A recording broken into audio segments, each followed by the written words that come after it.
Je vais vous parler un peu de la baraque. Elle était placée à Postolaire.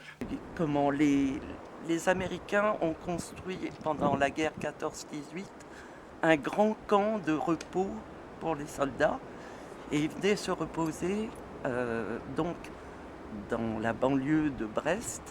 Et ceci, c'était en fait deux baraques de deux infirmeries de la Croix-Rouge américaine et que mon grand-père a acheté en 1918 à la fin de la guerre. C'est mon arrière-grand-mère maternelle qui avait fait les plans.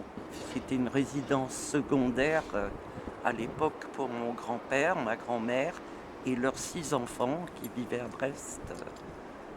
Elle était frappée d'alignement avec une route en 1934.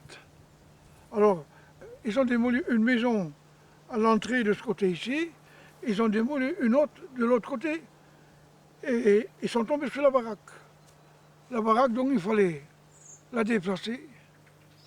Il y avait des réunions sur réunions avec la DDE et puis ça ne fonctionnait pas bien du tout. Alors, il fallait donc la déplacer. Mais comment? Le propriétaire Achille Lemeur, il a dit ceci. Il n'y a pas question qu'elle soit démontée. Vous vous débrouillez, vous la rusez si vous voulez, mais sinon, ben, moi je ne suis pas d'accord du tout.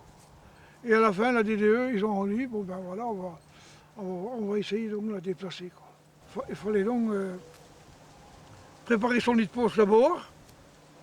Ensuite, il fallait, comme le terrain était en panne, sérieusement en panne, eh ben, il fallait donc avoir du matériel, des traverses de chemin de fer, et puis des sacs de sable.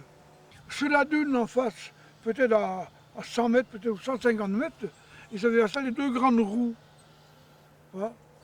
Alors, ces roues servaient aussi avec un cap, avec des capes en acier, voilà, qui a accroché la baraque, et puis et les roues étaient tournées avec des gens, des personnes, quoi.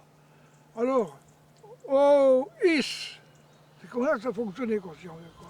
Le départ est donné, chacun a son poste, enfin, on s'était bien organisé, hein.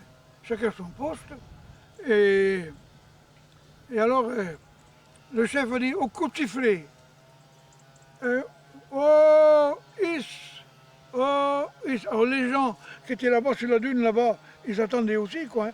Alors, ils essayaient de tourner la roue. Et le OIS ne fonctionnait pas. Ça, il fonctionnait, mais la baraque ne bougeait pas. Le boucher, lui, il est parti chez lui chercher un grande graisse de bœuf pour graisser le passage de glissement, quoi. Alors il a tout badigeonné tout ça avec sa graisse. Le signal est donné de retour. Allez, oh, is, oh, is, oh, voilà qu'elle bouge. Voilà qu'elle bouge. Alors ça continuait, ça continuait, ça continuait. Quand la baraque est arrivée à sa place, mais il fallait la descendre. Mais comment la descendre? Alors le chef a dit aux gens, à l'équipe, un bonhomme devant chaque pile de sable, avec un couteau.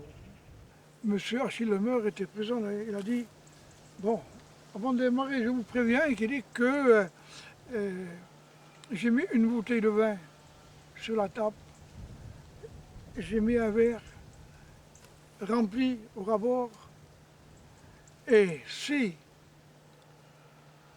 il y a une goutte de vin sur la table, vous irez chercher à boire ailleurs, puisque ici vous n'aurez pas. Et à chaque coup de sifflet, un coup de couteau au sac, et le sable était sec, et le sac se vidait, et la baraque descendait. Doucement, doucement, doucement, doucement. Une chance qu'il n'y a pas eu une goutte nulle part, et le propriétaire est obligé de payer la tournée générale.